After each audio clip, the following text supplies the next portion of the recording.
Okay, welcome back. Welcome back. As I have promised, big drum roll for Dr. Artemis Simopoulos. Good evening, Dr. Simopoulos. How are you? Very well, very well. Very pleased to be with you. I am so excited that you are with us this evening. So excited. Dr. Simopoulos is the world's leading researcher on omega fatty acids and has authored seminal scientific studies on dietary fats, inflammation, and chronic disease. She is from Greece and is known as the pioneer, also the godmother of the research of the fatty acid omega-3 and 6 studies. She's the author, and a lot of you folks out there have heard this. It's called The Omega Diet. In fact, I brought the book with me. Famous book. A lot of people have read this book. She is the author of The Omega Diet, based on the island of Crete, which we're going to be getting into here in a bit. It is a large island in Greece in the Mediterranean Sea, and that's where it all began. The population of Crete had the lowest rate of cardiovascular disease and cancer despite a high-fat diet. She's a keynote speaker worldwide, and her research spans several decades. She began in 1968, born in Greece, medical degree from Boston University, certified by the American Board of Pediatrics. She's also a member of the Society for Pediatric Research, the Endocrine Society, the American Institute of Nutrition, also the American Society for Clinical Nutrition and the American College of Nutrition, the North American Association for the Study of Obesity, also the ISSFL and the ISNN, which is the Society of Nutrigenetics and Nutrigenomics, and the American Society of Human Genetics, which she established that in 2005. She's a physician and an endocrinologist. She has studied and conducted research at the NIH, focusing on nutritional aspects and the evolutionary, and this is where it gets really exciting, and I can't wait to talk about it, the evolutionary aspects and where we came from of diet and fatty acids, and the importance, and I'm going to slow down here, the importance of maintaining a balanced omega-6 and 3 fatty acid ratio for your health, disease, prevention, and development.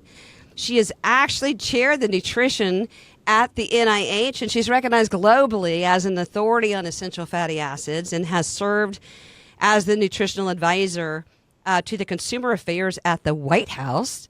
She has been a member of several White House delegations to the World Health Organization and the Food and Agriculture Organization.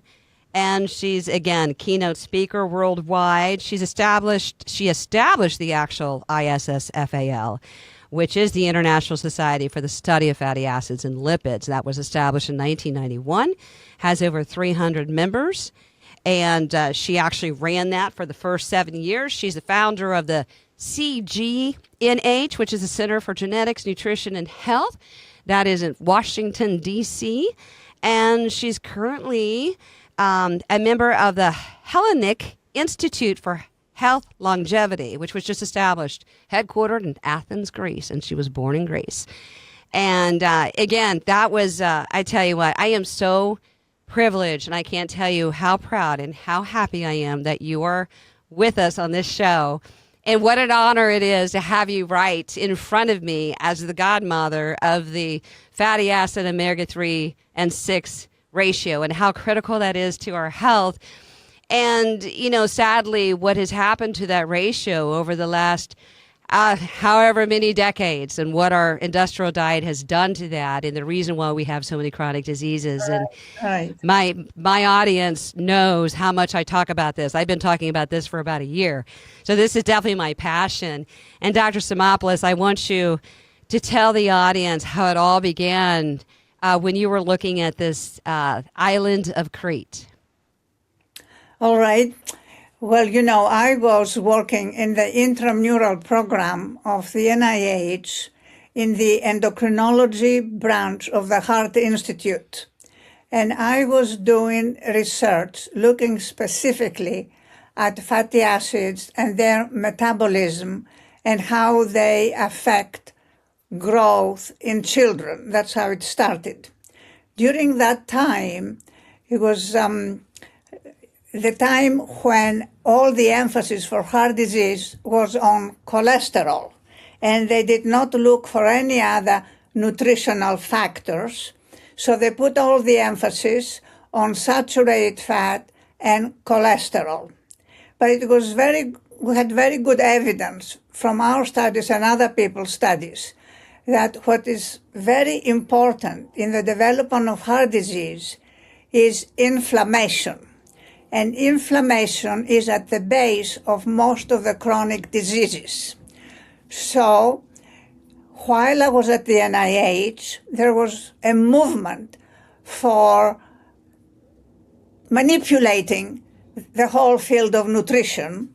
And so Dr. Leaf, who was professor of preventive medicine at Harvard, called me up and said, we need to set up a conference to evaluate and look specifically at the essential fatty acids, namely omega-6 and omega-3, and their ratio.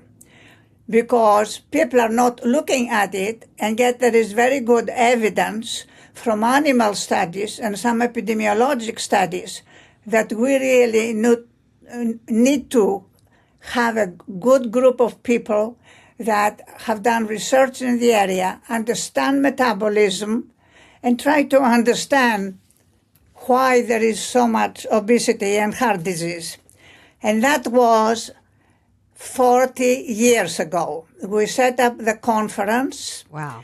On June of 1985.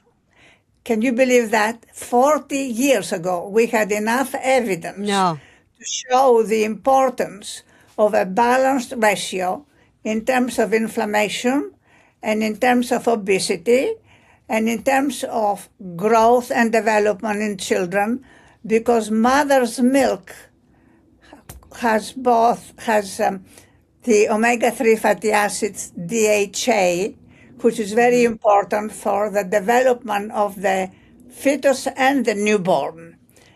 Yet at that time, the infant formula did not contain DHA, so the babies who were formula fed at that time, they didn't get any DHA, which is essential for proper development and plasticity and growth of the brain. But the mothers who breastfed, their babies did get it from them in the breast milk. And so there was another very important aspect that we had to deal at both WHO and FAO. I should tell you that at that time, I had moved from the Heart Institute into the office of the director of NIH, and I was given responsibility to coordinate and chair all the nutrition programs of the NIH. Following that, it expanded, and we included at that time all the agencies from the Department of Health and Human Services. So I coordinate the programs of all the institutes and of FDA and CDC. And then it was the time when McGovern in Congress, a long time ago, was working on dietary recommendations. And so we brought in USDA, and eventually I coordinated all the programs on nutrition research throughout the federal government.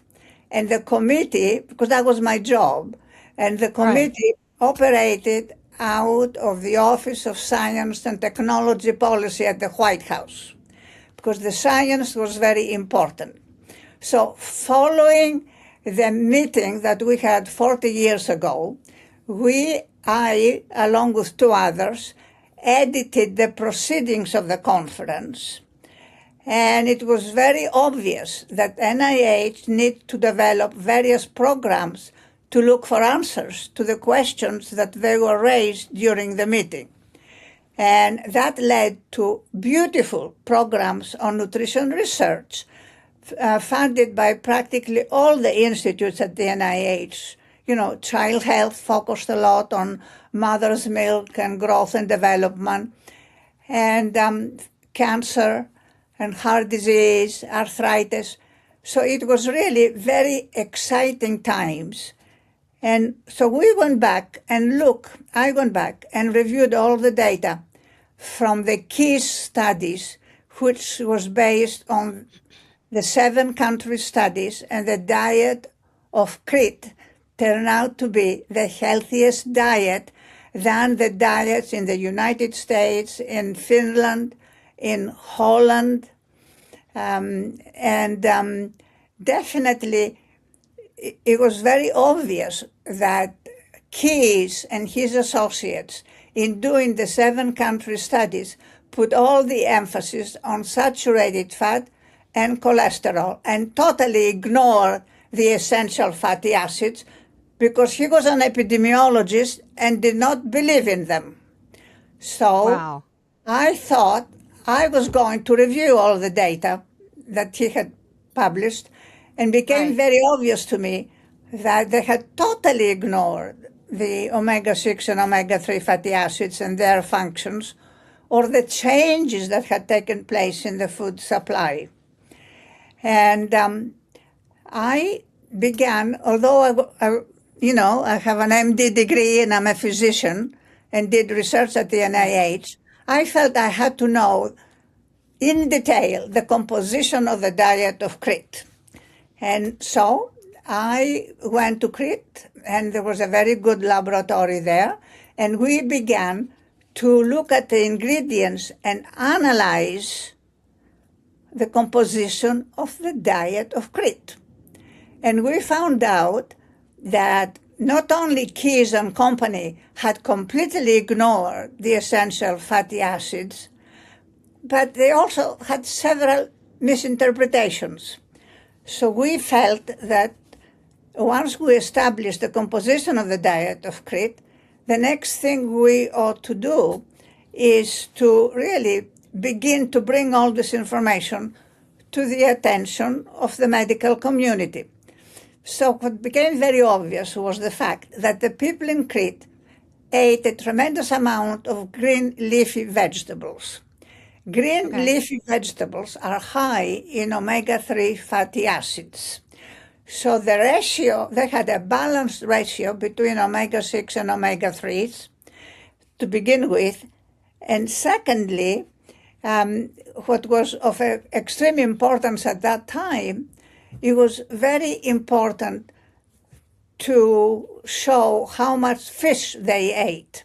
Because when Keyes did the studies and they translated the dietary history as to what people ate, the word for fish in Greek that they used was the one referring only to fresh fish. And of course, only at that time, only the part of the island that was at the seashore was the one where people ate a lot of fish. But what they ate a lot of was sardines and herring. Okay. And sardines and herring are very high in omega-3 fatty acids. So we prove it for once and for all that the factor that made the difference was not the cholesterol or the saturated fat, but it was a balanced ratio between omega-6 and omega-3 fatty acids. In other words, it's not only what they ate, but also what they did not eat, because they did not have any of the vegetable oils that are high in omega-6. Okay. So they had Okay. a And lot those are of the seed olive oil, oils. a lot of leaf-griffin vegetables, a lot of fish, both fresh and preserved, and they had a diet that is very similar to the diet we evolved in. And that's why we went ahead and did the book, The Omega Diet. But I should also tell you that 2 years ago, I did another book for the public that is called The Healthiest Diet for You, Scientific Aspects, which is available for free to download online in English all over the world. And there are over 50,000 readings and downloads worldwide right now. And we're in the process of translating it. Actually, we have translated, publishing this summer in Greek and in Chinese, because the Chinese were the first to translate the Omega Diet. And so they're very interested, and now they finished the translation, and we're looking towards the publication for this summer. And Dr. Simopoulos, where can they get that book? Because I want everyone to know how to get that book. Where do they go? Okay, so the book online, they have to go and look at MDPI, that's the publisher, as in MDPI, and then under my name, and then they will see how many people have read it, how many people have downloaded, and read the book, because I think knowledge is power. And Absolutely. you definitely need to have a public not only interested in a good diet, but particularly will go out and understand the mechanisms, because it's not that difficult. I mean, we have so much engineering and so many other very difficult things, and people learn. And so it looks like this. I don't know if you can see it. Yeah, I've read your PDF online. Yeah, because it is also on hardcover. So you can, if people want to buy the hardcover, they can buy it. But I wanted everybody who wants to read it, they can download it and get it for nothing. Because I really feel that the science is so strong and the interest so big that we can no longer allow marketing to direct and try to tell you all kinds of stories as what you should eat. I agree. And in fact, you sent a press release to the White House last March of 2005, did you not? Yes. Yes. I mean, that is, and I believe in that press release, you really underscored the fact that this is a crisis. I mean, this is causing, it's a crisis. Yes. Yeah. And the United States is the sickest country. Almost. Almost. I'm sure other countries elsewhere. But let me tell you what I think it's very important is the fact that you've got to understand a little bit of the history. How did we get here? How did we end up with high amounts of omega-6? And tell us how. Tell us how. I want to hear that. Deficient in the omega-3s. We really are deficient in omega-3 fatty acids. And you have a ratio where it is very high, almost 20-1, and you have all these processed foods, and you have all this ultra-processed. Ultra-processed foods have a lot more omega-6 than omega-3s. Now, another thing I want to clarify for you is because people think that all seed oils are the same. It is not correct. The seed oils that are high in omega-6 fatty acids are cottonseed oil, sunflower oil, safflower oil, and soybean oil. Whereas oils like canola, they have a balanced ratio. They have equal amounts of omega-6 and omega-3. And so you can use canola to cook. And olive oil is mostly monounsaturated, has very small amount of omega-6 and traces of omega-3, but it is the high amount of monounsaturated fatty acids that helped the people in the diet of Crete. It's not really the fact only what they ate, but the people in Crete did not use any omega-6 oils. They did not use sunflower, where most of Europe uses sunflower, which is very high, 80% in omega-6. So you have to be careful and you've got to know. And so in the book, we give you the composition. We tell you which oils you need to use, which ones to avoid, and how to do some of the special preparations. Now, the omega diet, which was published almost 24 years ago, every single recipe is balanced in the omega-6 and omega-3 and has been translated into 12 different languages all over the world. Yes, so the diet, the healthiest diet for you, the one that I did 2 years ago, we don't have recipes. I'm giving you information and ingredients and the history so that once you have that knowledge, you can modify your recipes. In other words, you don't have to change the way the foods, how to cook them and so forth. All you need to do is make the changes necessary based on the information that's in the book. Dr. Simopoulos, here's what I want to do. There's something I really want you to get into. We're going to take a real quick break. I want you to stay with me, because when we get back, I want you to tell us what has happened. Why was this ignored? Why do we have such a high level of chronic diseases in our country? And what have been the barriers to get that education out? So we're going to take a break. Stay with me, and go ahead and get something to drink. Get your notepad. Take notes, because you're going to get an education. We'll be right back. Okay, folks, we've got Dr. Simopoulos. We are back, and Dr. Simopoulos, yes, let's tell the audience, Dr. Simopoulos, how we got where we got. I want you to tell us what is going on and why this information has been held back for 40 years. Well, I don't think it has been held back, but certainly the people in the U.S., they get most of the information from advertising.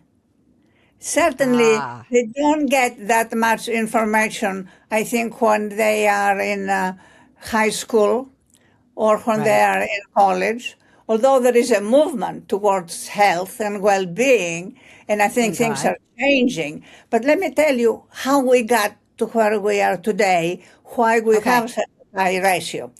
To begin with,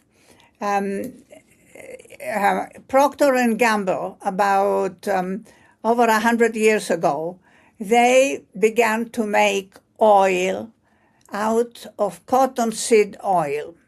Now, also the soybean oil was another very popular one.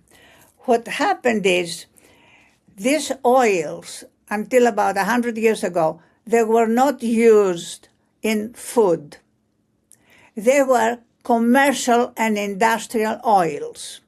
But through technology, they learned how to bleach them, make them look like olive oil, and at the same time, they made them tasteless. They manipulate them chemically, and so you couldn't really taste them. For example, olive oil has a strong taste, but corn oil is bland. Sunflower oil is bland. Safflower oil is bad, and so on and so forth. And so they were very cheap to produce. They would last for a long time.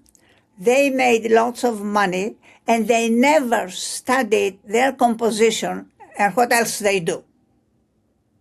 So that became very obvious, I think, about 40 years ago, because by then people began to study the ingredients and became very obvious that where during evolution people used a lot of fruits and vegetables, and they in certain parts they used olive oil because they had olive trees since time immemorial. And so in the U.S., for example, they did not use. When I came and I went to Barnard College at Columbia before I went to medical school because I studied chemistry, at that time people did not really use olive oil. They began to use mostly sunflower oil. Sunflower oil was very popular. Then they made margarines out of all these oils. So they ended up with a food supply that was very high in omega-6 fatty acids, because 80% of sunflower oil is omega-6. You don't want to use sunflower oil. You don't want to use safflower. You don't want to use corn oil. You have to use any of the monounsaturates, like an avocado, or you can use olive oil, or you can use canola, so that this is that was the beginning of excess production and inclusion of omega-6, and people did not eat fish. I remember when I first came, I had to go specifically to look and eat fish. So they ate meat, 2-3 times a day. But what had happened to the animals is that the animals now were grain-fed, and grains are full of omega-6 fatty acids. So when I had a piece of lamb in Greece that was grass-fed, it was very different in composition than the food I ate in college because that had been grain-fed. So you change then the oil composition. You change the composition of the animals. Then you had aquaculture and you changed the composition of the fish. You ended up in a situation where it's omega-3 deficiency and excess of omega-6 production. Now, because of the high amount of omega-6 then in the diet, in the body, the omega-6 oils are actually metabolized to hormone-like substances that are pro-inflammatory and pro-thrombotic. All the chronic diseases, obesity, diabetes, arthritis, cancer, cardiovascular disease the basis of the disease is inflammation. And this is all coming to us from the changes in the food supply. We evolved on a diet where there was a complete balance between omega-6 and omega-3 fatty acids. We never had this. And you can imagine now, this type of information, the people who produce processed foods and the people who produce, I would say, all these other compounds and they incorporate them into the food supply, they don't like to hear or to know that they should really make changes, that human beings did not eat corn. Some people did, but the majority of people didn't. No. Yeah. But you see, we had a very good conference. The books the proceedings were published. The institutes at the NIH put out program announcements, and the research continued. So that today, not only we have proven repeatedly what was recognized 40 years ago, but there is enormous changes in terms of people themselves now are asking for the change because they have seen. Yeah. See what happens, for example, if you eat an awful lot of omega-6, the omega-6 in the body are metabolized. And part of their metabolism goes to inflammation. But there are other components called the endocannabinoid system, which stimulates the appetite center in the brain. And so they have an enormous appetite, they cannot control it. So people have to learn these things, and make appropriate changes. It's very well known. Yeah, I've heard a lot about the endocannabinoid system, and it does increase the appetite. This is so interesting because what you're teaching us, it's not just the 3, but the more 6 you have, the 3 and the 6 are both competing for the same enzyme. Is that right? Well, then you balance. Yeah, let me tell you.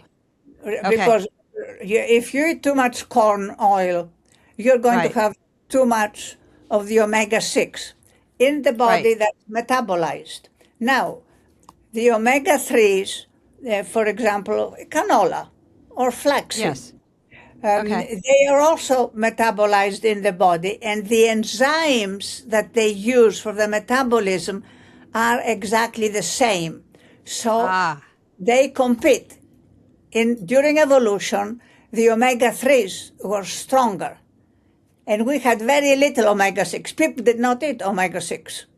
Right. So what happened is now is if you have too much omega-6, there is not enough of, and the omega-6 are very aggressive. So they move faster and they form all these pro-inflammatory, they call them eicosanoids because there are, from the Greek, 20, meaning 20 molecules, 20 carbon atoms that are all of them pro-inflammatory. So not only then you end up with in the body producing inflammation, but they more or less suppress the metabolism of the omega-3s.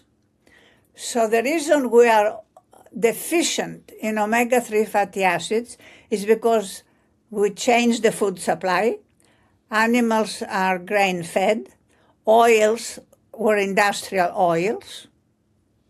People did not eat that. Right, And so you end up in a situation where you have excess production of omega-6. And omega-6, as I said, they increase the appetite. People eat more. They become obese. Obesity leads to cardiovascular disease and certainly to some forms of cancer, not all, and to diabetes and hypertension. Let's talk about some of those diseases. Dr. Simopoulos, most of the people listening, I don't think they understand the enormity and the scope of the diseases that this low level of inflammation causes from the omega-6. Talk to us about some of those diseases, even like the autoimmune. Talk to us about those diseases. Well, the point is that most of autoimmune diseases, they have a strong genetic component. So the presence of the genetic component, in medical terms, is diathesis, plus the fact that they are exposed to a pro-inflammatory environment, it's very easy to develop arthritis or to develop immune diseases because it's the combination of the genetic predisposition plus the fact that we are having too much inflammatory molecules circulating throughout our bodies and our brains. Okay, So, and our brains. That's important for everybody to know that. You have to start by changing the oils to begin with. I think it's very important because, I mean, just picture that. You have a lot of omega-6. Then they get a lot of the pro-inflammatory substances. The next thing that happens is that in the brain, the endocannabinoid system stimulates the appetite center. And so you eat more. So on the one hand, you have a lot of omega-6 and you have the inflammation. Then you have the endocannabinoid that increases your appetite. So it's a perfect storm. It's a terrible combination. Yeah. And they all feed off of each other. No, I can definitely hear that. And I like the fact that you said brain, because I think a lot of people are misled, or they just maybe just admit in their minds that this high omega-6 and this very distorted ratio, when you've got this 15 to 1, 20 to 1, sometimes 25 to 1 or even higher, can cause a low level of neuroinflammatory processes in the brain, which can affect anxiety, depression, mood disorders, bipolar. I mean, I'm just giving all these, maybe even, I don't know, spectrum disorders. Mental illness in general, okay? Mental illness in general, right. Is not helped by omega-6, where we have good evidence that some forms of depression, not all, because there are different forms, some forms of depression, they respond to omega-3 fatty acids. They're less depressed. Because if you're less depressed, you don't go around eating and that's true. Feeling miserable for yourself. I mean, depression is going to be the biggest problem in terms of normal lifespan. Well, I've always said, a healthy brain begets a healthy body. I mean, it's just, I'm thinking you've got to have mental clarity and you've got to have a good sense of well-being about yourself in order to have a healthy body. I don't see too many people with mental illnesses that are going to naturally have a healthy body. I think I know they're inextricably intertwined through this nexus, but the brain is so, so important. And I want people to hear you talk about how important this fatty acid ratio is for the brain. Well, again, the high fatty acid ratio in terms of high omega-6, it produces inflammation. Inflammation interferes with normal metabolism of the brain. But it's not only that. It's the fact that the cannabinoids, which are very powerful. They increase the appetite in a way where people become obese. Obesity is at the very beginning of all the chronic diseases we're concerned about. So First true. you become obese, then you have heart disease, then you have cancer. Cancer of the breast is more common in women who are obese. Overweight. But Yeah. don't forget that if you have a family history, you should be extra careful to have a normal ratio, or measure your ratio and then correct it accordingly. Because there are very good tests that they'll tell you, how much omega-6 you have in excess. I want that. to talk a little bit about the food companies. When you and I spoke a few weeks ago, you told me something I thought was fascinating. You said, everybody knows how much power and influence and money the drug companies have, the pharmaceutical industry. But I believe you said, Elizabeth, the food industry is even more powerful. I want you to talk about that. Well, certainly the food industry, I'm not sure what it is today, but it used to be the biggest industry in terms of money. Sure. In other words, because you take all the money that are used in agriculture, and then food production, and then you move on into the not only foods but also beverages, because a lot of beverages are full of calories coming from sugar or Absolutely. Yes, so that what you end up with is the food industry, I think, is very important. The food industry has to change. Or if the people begin to make changes, industry will change, because they don't. That's true. Yeah, from the ground up. Right. So I think people ought to have a better education. I think the educational system ought to provide enough information about what is a proper diet, the importance of physical activity, the importance of mental health. Because how else can you be a healthy person if you are ignoring the basis upon which your life depends on? Right. Right. And, there's a lawsuit in California, and it's a first class action lawsuit against a lot of these big food manufacturers. And it's going to be interesting where that goes. But it's based upon the ultra processed foods and the damage that it's caused people. And I think that case is really going to set a precedence. And I'm hoping that might be a watershed and a bellwether to future cases. So we need as many forces and as many powers as we can get in order to change the food industry. The other day, Dr. Simopoulos, I was thinking of a grocery store, and you've got the perimeter, you've got the healthy food, you've got the produce on the perimeter. On the inside, which is 80%, you've got the processed foods out of a package. Right, the golden rule is don't.